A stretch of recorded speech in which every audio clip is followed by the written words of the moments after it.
bienvenue dans un nouveau vlog. Je suis très contente de vous retrouver pour vous parler d'un roman que j'ai lu, que j'ai dévoré. Il s'agit de ce roman, La Sœur de l'ombre de Lucinda Riley, qui est le tome 3 de la saga des 7 sœurs. Et alors ce roman, je l'ai vraiment dévoré. Je le lis en lecture commune avec Emmeline des éditions Charleston et autant vous dire que j'ai pris beaucoup d'avance et qu'elle était très à la traîne.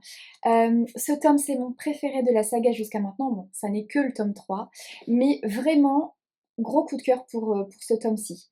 Dans ce tome, on découvre Star, qui est la sœur, donc numéro 3, merci. Astérope qui me semblait en tout cas être la sœur la plus discrète, la plus renfermée. Cette sœur un peu dans l'ombre de Sissi, la sœur numéro 4.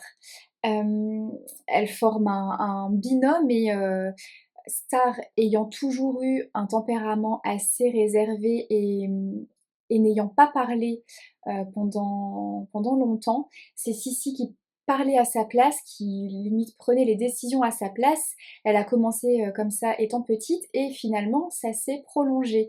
Et j'ai beaucoup aimé découvrir Star dans ce tome où je trouve que qu'elle s'émancipe, elle sort de l'ombre de sa sœur et, et ça fait du bien, ça fait plaisir. Elle m'a beaucoup touchée, elle m'a touchée par sa gentillesse, sa bienveillance, son empathie, sa sensibilité, sa discrétion. Je l'ai trouvée hyper chouette cette sœur-là. Et puis les parties du passé m'ont beaucoup plu aussi. J'ai beaucoup aimé découvrir Flora et découvrir sa vie. Et en fait, ces parties du passé, au-delà de Flora, je trouve qu'elles mettent en scène des femmes avec un fort tempérament. Tous les sujets qui touchent la royauté et les non-dits de ce milieu-là, de l'aristocratie, les choses qui se taisent mais qui se savent, j'ai trouvé ça hyper intéressant. J'ai beaucoup aimé aussi le lien avec la nature et les animaux. Ça m'a fait du bien. Je trouvais que ça donnait un côté hyper apaisant.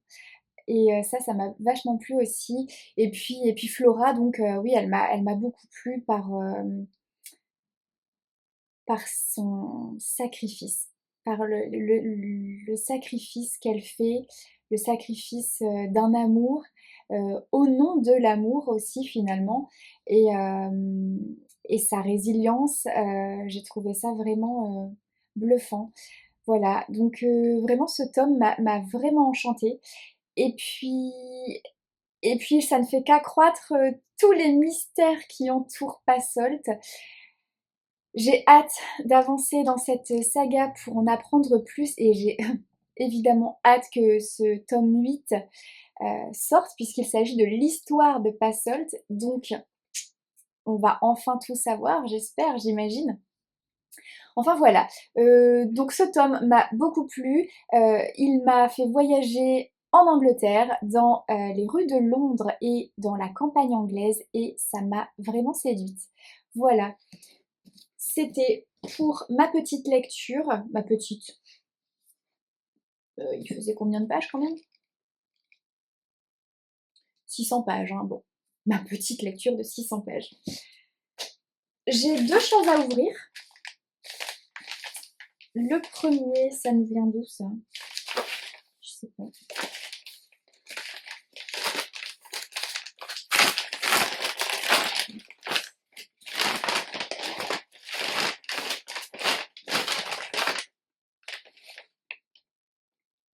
Ah oui. Le temps est assassin. C'est un roman graphique de Frédéric Brémaud et Nathalie Baird. Et donc c'est une adaptation du roman de Michel Bussy. Le temps est assassin. C'est chez Phileas. Trop cool. Alors, ça nous donne quoi ces illustrations?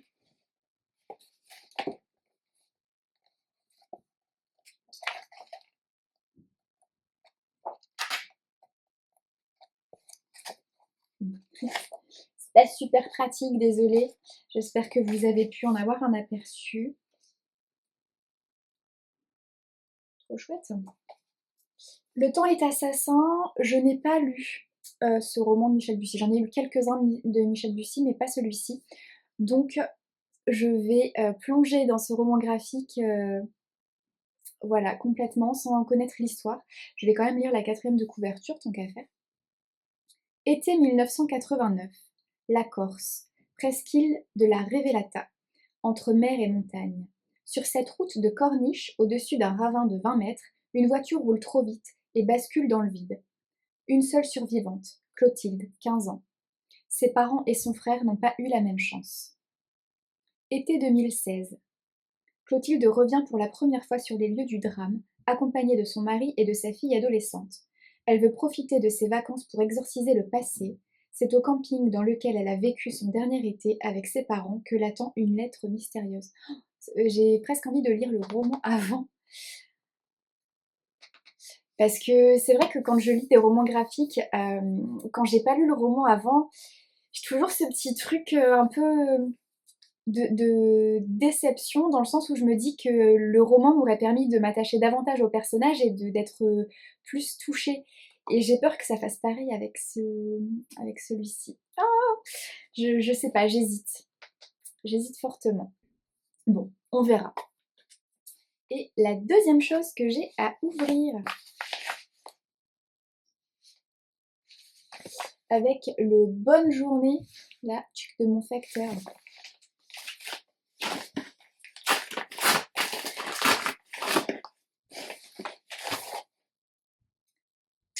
Ça nous vient des éditions Charleston. Toutes les vies d'Alice de Lucie Castel. Le petit marque-page qui va bien.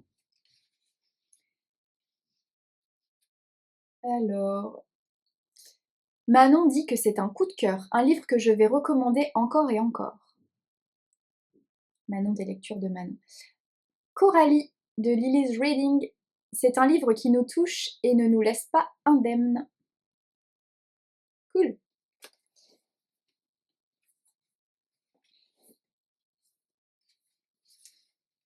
Et donc là, on a encore des avis dans le roman. Alors, La lectrice gourmande. Une très belle lecture, la plume de Lucie Castel nous offre une palette d'émotions et une histoire touchante. My Cozy Reading. Lucie Castel nous emmène dans un tourbillon d'émotions au cœur de secrets de famille absolument bouleversants. Tout ce que j'aime. J'ai pris complètement au pif ces avis, pour info. Alors, 4e de couverture. Une place pour chaque chose et chaque chose à sa place. Telle est la devise de Sarah qui s'est efforcée de construire sa vie en accord avec ce principe simple, à force de post-it et de to-do list. Mais, dans ce mécanisme en apparence bien huilé, se cache un grain de sable qui pourrait tout faire basculer. Le jour où elle apprend que sa sœur est hospitalisée dans un état grave, à peine quelques jours après lui avoir laissé un message énigmatique, Sarah se rend immédiatement à son chevet. En retrouvant Aigues-Mortes, la ville de leur enfance, qu'elle a fui 20 ans auparavant, c'est comme si tout son passé refaisait surface. Les terreurs nocturnes qui l'assaillent et les ombres qui l'obsèdent sont plus présentes que jamais. Mais c'est peut-être enfin l'occasion de les affronter pour trouver sa place à elle. Un roman familial inoubliable, des personnages bouleversants de justesse, une plume addictive et une intrigue au suspense parfaitement maîtrisée, impossible à lâcher. Trop cool, ça me donne vraiment très très envie. Félicitations Manon pour ton petit, avis sur la 4e de couve. Voilà, super, je me le glisse en avril. Je vais essayer. Mais c'est pas gagné parce que j'ai quelques romans qui vont arriver en avril et qui sont prio. Genre le roman de Julien Rampin, qui sera ma priorité absolue à partir du moment où je l'aurai entre les mains. Donc voilà, mais ça peut se lire vite. Il y a 360 pages. Et quand on est pris dans l'histoire, en général, ça défile. Super. Voilà, sur ce, je vous abandonne et je vous retrouve un peu plus tard dans la semaine. Coucou, je viens ouvrir 2-3 bricoles avec vous. Alors,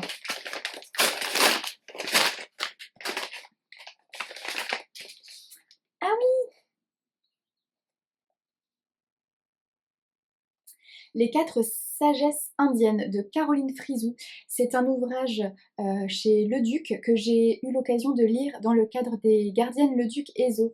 Alors, j'ai beaucoup aimé cette lecture. Je vais vous lire la 4e de couverture. Depuis des millénaires en Inde, 4 sagesses sont transmises oralement de génération en génération et aident chacun à vivre en conscience. Derrière leur apparente simplicité se cache en fait un véritable trésor pour celui qui recherche la paix intérieure et l'harmonie. 1. Quiconque vous rencontrez est la bonne personne.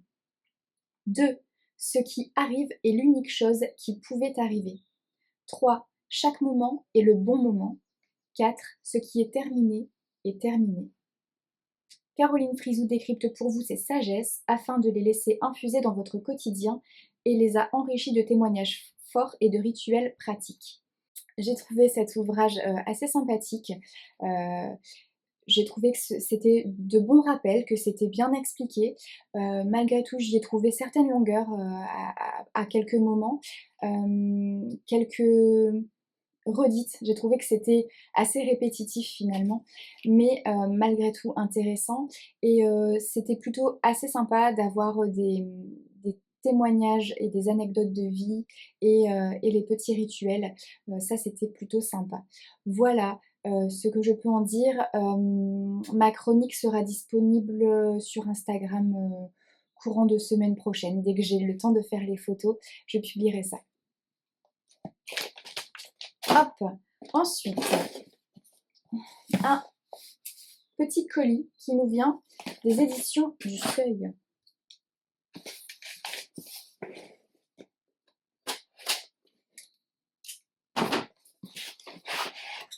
Oh, c'est joli.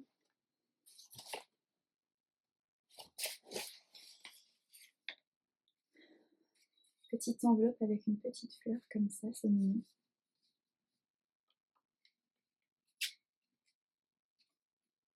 Mon chat va se faire un plaisir de déchiqueter cette ficelle. C'est trop chouette, cette petite présentation.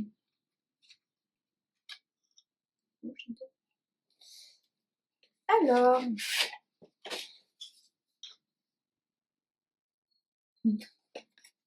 merci l'équipe.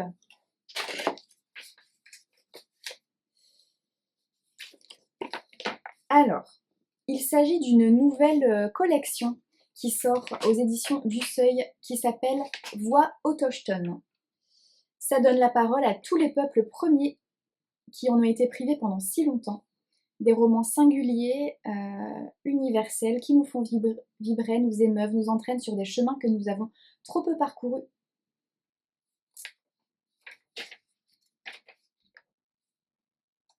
Et donc, mais j'en ai 2. À la base, je pensais en recevoir un, mais non. Ils m'ont envoyé les 2. D'accord, super, merci. Je crois qu'on m'avait parlé de celui-ci. On m'avait parlé de 5 petits indiens qui est, je pense, le premier à sortir. Ouais. Le 10, ah bah, il est sorti là il y a quelques jours. Donc 5 petits indiens de Michel Good. Et j'ai reçu le deuxième apparaître le 14 avril, celui-là. Celle qui parle au corbeau de Mélissa Lukashenko. Donc, nouvelle collection aux éditions du Seuil, Voix autochtone. Je les trouve très très beaux, très réussis. La couverture est non seulement très jolie, et c'est pas mal. Ça fait un peu un truc cartonné. C'est beau. Très joli. Trop chouette. Il y a un petit marque-page.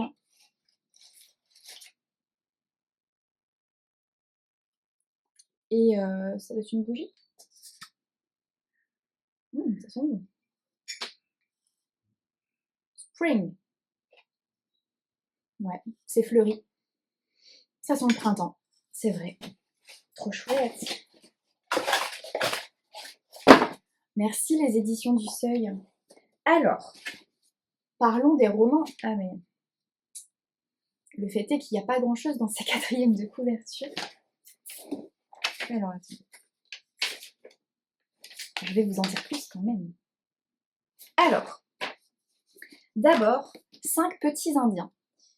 Michel Gould. Début des années 1960. Île de Vancouver. Kenny, Lucie, Clara, Howie et Maisie, 5 enfants autochtones, sont arrachés à leur famille et envoyés dans l'un de ces pensionnats pour Indiens, tenus par des religieux, dont l'objectif est de tuer l'Indien dans l'enfant. Lorsque, au seuil de l'âge adulte, ils seront enfin libérés, il leur faudra apprendre à survivre dans un monde où ils n'ont plus aucun repère et qui les rejette. Plus qu'aux terribles sévices et aux humiliations subies par ces enfants, l'autrice a choisi de s'intéresser aux survivants des pensionnats autochtones, à tous ceux et celles qui cherchent à vivre et à être heureux malgré tout. Un roman bouleversant, ça a l'air incroyable. En tout cas, le pitch donne très très très envie de découvrir ce roman. Trop chouette. Je me le glisse... je sais pas si là, en mars, je vais avoir le temps. Mais ce qui serait bien, c'est que j'ai le temps de lire les deux d'ici la sortie du second. Bon, en tout cas, celui-là, je vais essayer de me glisser peut-être fin mars. Il me donne très très envie, donc... combien il y a de pages? Je vais regarder combien il y a de pages. 345 pages environ. Oh, il me donne très très envie.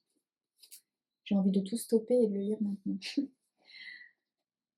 Et j'adore ces couvertures. Bon, on a compris Pascal. Et du coup, tac, celle qui parlait au corbeau. Je suis sûre que les couvertures disent beaucoup de choses sur... Bref, sur l'histoire. Alors, celle qui parle au corbeau, Melissa Lukashenko. Kerry Salter a passé sa vie à esquiver 2 choses, sa ville natale et la prison, où sa dulcinée croupit d'ailleurs depuis quelque temps. Armée de sa grande gueule et de sa rage, elle lutte contre les inepties du monde. Alors que son grand-père est sur le point de mourir, elle chevauche sa Harley à travers le bush, et revient dans le foyer familial. Elle apprend que la terre de ses ancêtres est menacée par un projet de construction d'une prison et se lance dans un combat acharné. Entourés par les fantômes et les souvenirs de leurs aïeux, les Salters sont animés par le besoin profond de faire la paix avec leur passé, tout en essayant de donner un sens à leur présent. Ça a l'air très sympa aussi. Génial. Bah franchement, cette collection me plaît bien. Enfin, sur le papier, en tout cas, ça me plaît bien. Reste à voir ce que ça va donner dans les faits. Trop chouette. Merci infiniment aux éditions du Seuil pour ce magnifique colis que je trouve génial. C'est trop chouette. Trop trop chouette. Hop, super, je vous en dirai des nouvelles bientôt. Il me reste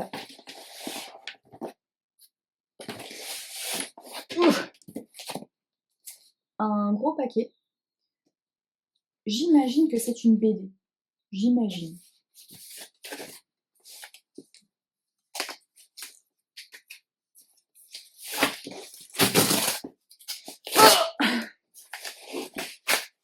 Bon, j'ai tiré, mais ça n'a absolument rien ouvert. Donc je vais sortir mes muscles. Ah, voilà. Mon Dieu.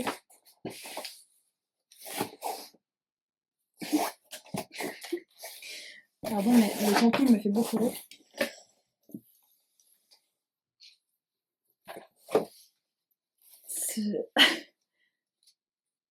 Tadada! un petit lierre artificiel. C'est rigolo ça. Ça va le faire dans ma bibliothèque, je vais. Alors, oh, ouais. Il y a même des petites. Mais par contre, c'est pas censé pouvoir se greffer là-dessus. Rien à voir. Bref, petite marguerite en plus.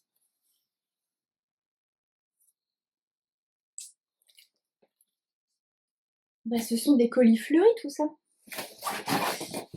Et alors j'ai même eu le droit à ça. Super, magnifique. C'est mignon tout plein. Bon allez, d'accord. Alors, cela nous vient des éditions Dupuis.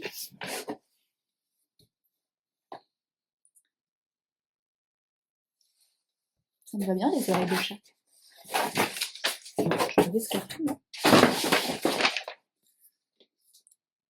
Alors, il s'agit de Poltron Minet de Mad Mayenne, la voix romane. Minet est un chaton heureux auprès de Romane, sa maîtresse. Mais un jour, celle-ci disparaît et Minet se perd dans la forêt à sa recherche. Là, il découvre une communauté où les animaux parlent, s'habillent et se tiennent debout sur leurs pattes arrière. Mais Minet va rapidement découvrir que cette société animale en apparence juste, est en réalité impitoyable et n'a rien à envier à celle des humains. Alors, au niveau du graphisme, ça dit quoi?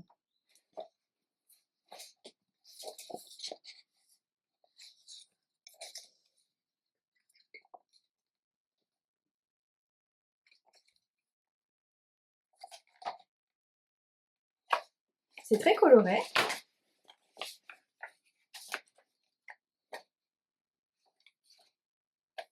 Bon, bah ma foi. Et alors, ça c'est un petit dessin. Je vais glisser là-dedans. C'est déjà dispo en librairie, puisque c'était dispo à partir du 10 mars. Donc c'est déjà disponible. Ça nous dit: Minet, un jeune chaton abandonné par ses maîtres, se perd dans la forêt et s'endort. À son réveil, il rencontre un lapin et un écureuil qui le baptisent Poltron Minet, avant de le mener à leur village, une communauté où les animaux parlent, s'habillent et se tiennent debout. Mais Minet ne fait pas partie de ces animaux nés libres, et malgré son désir de partir à la recherche de sa maîtresse, il est forcé à passer une épreuve pour se libérer de la souillure due à sa fréquentation des humains, et être accepté par les autres animaux. Trompé, chassé, puis piégé, Minet va découvrir une société animale impitoyable qui n'a rien à envier à celle des humains. Et ben c'est sympa, c'est mignon. Reste à voir ce que ça va donner. Je vais le lire, je vais le lire cette semaine, hein, ça va se lire très vite ça. Et je vous dirai ce que vaut cette petit album jeunesse. Voilà. Bon, c'est pas tout, mais on va retirer ça. Hello, bonjour, bonsoir. Je vous retrouve pour vous parler de cette pépite. Ce roman, je l'ai adoré. Il m'a profondément touchée, vraiment. J'ai été hyper émue par cette histoire. Le dernier sommeil de l'ours de Sophie Jomain, c'est publié aux éditions Charleston. Et waouh! Ce roman nous emmène en Alaska, sur une île où la vie n'est pas du tout la même que chez nous, en métropole. On y rencontre des personnages bouleversants, tous. À commencer par Abby. Abby qui est une jeune femme qui a fui Eagle Bay, l'île donc d'Eagle Bay. Elle vivait en métropole à Paris depuis 17 ans après avoir fui cette île, mais au-delà de fuir l'île, c'est surtout sa mère qu'elle fuyait, sa mère avec laquelle elle avait une relation très très compliquée, très conflictuelle, cette mère qui qui ne savait pas l'aimer, cette mère qui n'était pas une mère en fait. Donc elle a quitté Eggelby et elle a quitté surtout son père qui pour le coup était un père très aimant et très attentionné avec elle. Elle est allée en métropole vivre chez sa grand-mère et puis faire des études et tout ça. Sauf que son père décède et que donc sa mère, qui est accessoirement handicapée, se retrouve seule à Eggelby et Abby retourne sur cette île pour chercher cette mère qui ne serait pas capable, du fait de son handicap notamment, de vivre seule après le décès de son papa. Donc, on va suivre Abby lors de son retour sur Eggelby. On va rencontrer Emma, cette fameuse maman handicapée, qui est une écrivaine reconnue. Et en fait, Emma est particulièrement touchante aussi. Elle est, elle nous paraît ronchon, elle nous paraît limite antipathique, antisociale. C'est une ours solitaire, reclue dans sa maison. Elle ne sort plus de chez elle, mais elle est profondément triste déjà du décès de son mari, qui était tout pour elle. Et donc ce roman va être en fait la rencontre, la vraie rencontre entre une mère et sa fille. Et c'est bouleversant parce que c'est rempli de non-dits, c'est rempli de secrets, de choses qui ont été tues pendant bien trop longtemps. C'est rempli aussi de colère, de rancœur, de remords. Et, c'est bouleversant. C'est aussi rempli d'amour, évidemment rempli d'amour, rempli de l'amour d'une mère à sa fille, malgré tout ce qui a pu se passer ou ne pas se passer d'ailleurs. Et puis au-delà de ça, il y a des sujets hyper forts qui sont abordés. Le sujet du deuil, le sujet de la maladie, le sujet de l'acceptation de la maladie, l'acceptation d'une mort imminente, l'accompagnement. Et en fait, c'est hyper bien abordé, vraiment. C'est très bien fait, et c'est juste dosé en émotion, j'ai trouvé. J'ai versé des petites larmichettes à plusieurs reprises pendant la lecture de ce roman. Voilà, je ne sais pas quoi dire de plus, si ce n'est que au-delà de ces deux personnages phares, il y a aussi William. William qui est à la fois hyper discret et en même temps tellement important. Il m'a beaucoup, beaucoup, beaucoup émue lui aussi. Et puis il y a ces décors d'Alaska, ces décors, ces paysages qui apportent une sorte d'apaisement et de calme et de sérénité. Voilà. Je ne sais pas quoi vous dire de plus, si ce n'est que ce roman est très touchant, vraiment. Il est rempli de tendresse et de bienveillance et merveilleusement bien dosé en émotion, comme sait très bien le faire Sophie Jomain. Donc voilà, je ne peux que vous recommander cette lecture. J'en ai peut-être un peu trop dit, ou pas assez, on va savoir. Je vais rapidement ouvrir des petites bricoles. Je l'ai déjà pré-ouvert celui-là, parce que je ne comprenais pas. Donc j'ai un peu triché. Je comprenais pas parce que ça nous vient de chez Robert Laffont, sauf que je n'ai pas de partenariat chez Robert Laffont et que la seule chose que j'attendais de chez Robert Laffont, je l'ai déjà eu, c'était le roman d'Alia Cardin, que je vous recommande une fois de plus. Mais en fait, j'ai tilté. Il s'agit de Femlandia, de Christina Dalcher. Christina Dalcher, je l'ai découverte tout récemment en lisant QI, que je devais lire pour le Grand Prix des lecteurs Pocket. Et en fait, j'ai participé à la masse critique chez Babelio, et j'ai tellement aimé le roman de Christina Dalcher que quand j'ai vu qu'il y en avait un nouveau, Je sais même pas s'il est déjà sorti ou s'il va sortir ou je sais pas. Mais quand j'ai vu qu'il y avait ça, et ben j'ai postulé. Et puis ben voilà, il est là. Donc je suis trop contente. J'ai hâte de pouvoir le découvrir. Je vous lis la 4e de couverture. Dans un futur proche, les États-Unis ont sombré dans le chaos après une crise économique sans précédent. Miranda Reynolds a perdu sa maison, son travail et son mari. Il ne lui reste plus que sa fille Emma et quelques boîtes de conserve. En proie à l'insécurité dans un monde devenu anarchique, elles n'ont plus qu'un seul espoir, Femlandia. Miranda avait toujours affirmé qu'elle préférait mourir plutôt que de vivre dans ce paradis autarcique réservé aux femmes, à l'abri de la violence des hommes, mais son instinct de survie ainsi que la présence d'Emma la poussent à franchir le portail, surmonté de 2 entrelacés. Et si derrière son apparence idyllique se cachait l'enfer? La reine de la dystopie revient avec un roman captivant et effrayant. Ben oui, encore une dystopie, n'est-ce pas?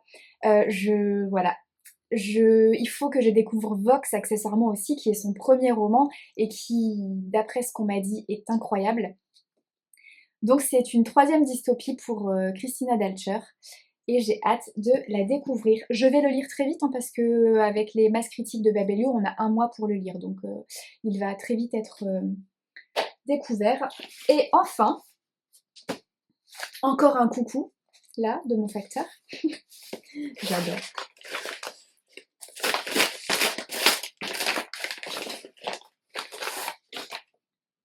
Super. La science des miracles. Il est beau. Donc c'est édité chez Le Duc Ezo plus particulièrement, je l'ai lu dans le cadre de mon aventure de gardienne Le Duc Ezo. C'est fait par Anna Sandrea, La science des miracles, la méthode pour vivre l'illimité au quotidien. Je vous lis la 4e. Aimeriez-vous vous simplifier votre vie, la rendre plus belle, fluide et tout simplement en faire un miracle? Votre existence est un miracle en soi. Vous pouvez le vivre au quotidien et expérimenter la réalité dont vous rêvez.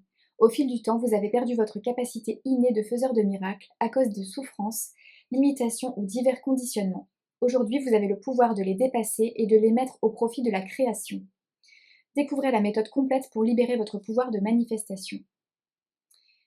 Je vous en ai parlé il n'y a pas longtemps parce que finalement je l'ai lu assez récemment.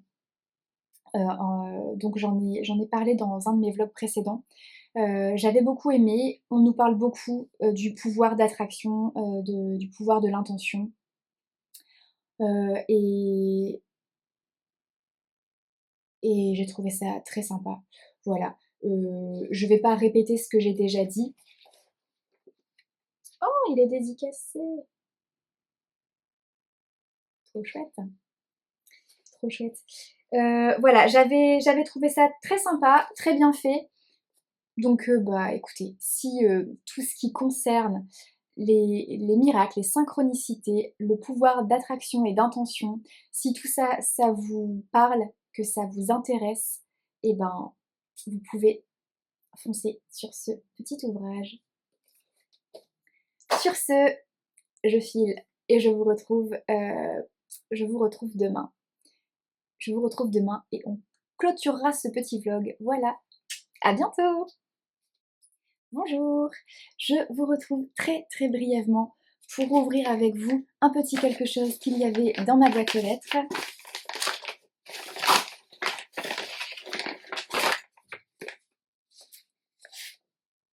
Ah, je suis contente.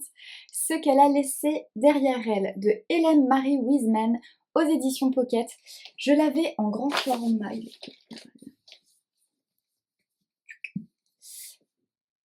Je l'avais en grand format, il était paru aux éditions Faubourg Marigny et je l'ai depuis quasiment sa sortie. Je n'avais pas pris le temps de le lire tout simplement parce que ça n'était pas un service presse, je l'avais acheté et les ouvrages qui ne sont pas des services presse ne sont pas prioritaires dans mes lectures, ce sont les services presse que je privilégie et donc je n'avais pas réussi à lui trouver une petite place, à lui trouver du temps. Maintenant, je reçois celui-ci en service presse parce qu'il fait partie de la sélection pour le Grand Prix des lecteurs Pocket 2023. Donc, ça y est, il est prioritaire. Je vais donc enfin pouvoir découvrir cette histoire. Je le lirai en avril.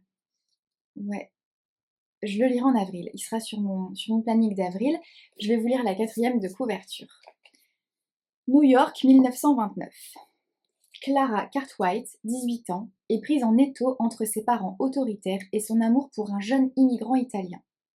Furieux qu'elle ait rejeté un mariage arrangé, son père l'envoie dans un asile pour malades nerveux. 1995, l'asile de Willard a bien vieilli. Par un dimanche brumeux, la jeune Isabelle en découvre les arbres torturés, les murs décrépits. Elle-même hantée par son passé, celle que tout le monde surnomme Izzy ne tarde pas à dénicher, dans les décombres, une malle à l'abandon et le journal intime qu'elle contient. Ce qu'elle a laissé derrière elle sera l'occasion pour l'autre d'avancer enfin dans sa vie. Cette 4e de couverture donne terriblement envie, je suis très très intriguée et j'ai vraiment hâte de pouvoir découvrir ce roman-là. En tout cas, j'en avais entendu vraiment beaucoup de bien à sa sortie, au même titre que hop là, La vie qu'on m'a choisie, qui est de la même autrice, qui est le roman sorti avant celui-ci. Et pareil, que j'ai acheté, que je n'ai pas eu le temps de lire, mais dont j'ai entendu énormément de bien. J'ai très envie de le lire aussi, je manque juste de temps. Il me faudrait vraiment des journées à rallonge, des journées de 48 heures pour avoir le temps de vider ma bibliothèque de tous les livres que j'ai envie de lire. C'est hyper frustrant en fait d'avoir autant de romans qui font envie à ce point, mais de pas pouvoir les lire parce qu'on n'a pas le temps. Voilà. Sur ces bonnes paroles, je vous abandonne, je clôture ce vlog. Je vais le clôturer sur quelques images du salon du livre de Bondu parce que je m'y rends là, maintenant, de ce pas. Donc voilà, je vous glisserai quelques images en fin de journée et puis on se retrouve la semaine prochaine pour de nouvelles aventures littéraires. À bientôt.